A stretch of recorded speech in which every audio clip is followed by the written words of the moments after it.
बुखारी में ये रिवायत मौजूद है। अब्दुल्ला बिन मसऊद रज़ी अल्लाह तआला अन्हुमा इस हदीस के रावी हैं।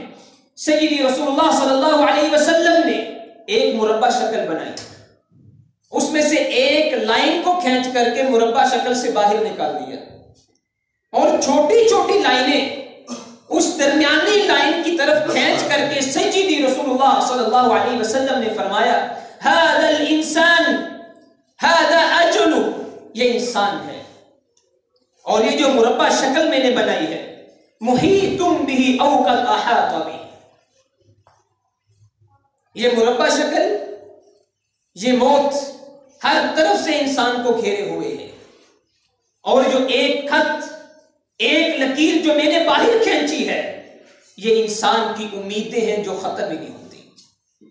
मौत आ जाती है, अभी उम्मीदें बाकी हैं, बच्चे की शादी करना बाकी है, अभी कोठियां खरीदनी बाकी हैं, अभी दुकान पे बैठ करके 60 साल गुजार लिए, शौक पूरा नहीं हुआ, अभी जमाने में करने के कई काम बाकी हैं।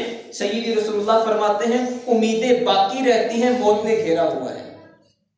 छोटी छोटी लकीरें अल्लाह के रसूल ने फिर खींची उस दरमियानी लकीर की जानिब और फरमाया, हादिहिल खुततुस सिगार अल अअराब, ये छोटी छोटी लकीरें जो हैं ये इंसान की तरफ आने वाली मुसीबतें हैं। एक मुसीबत खत्म होती है, दूसरी आ जाती है, दूसरी खत्म होती है, तीसरी आ जाती है। पूरी जिंदगी इस मौत के घेराव में इंसान को मुसीबतें घेर के रखती हैं, निकलने नहीं देती।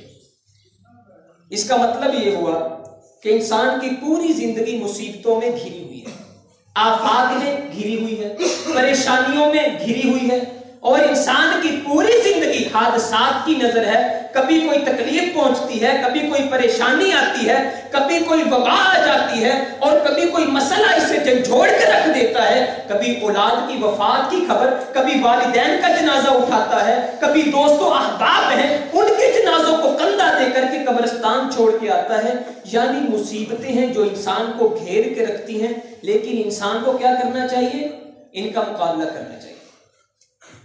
और मुकाबला कैसे करना है? जैसे हमें अल्लाह के रसूल ने बतलाया है। अफसोस की बात है, हमें मालूम है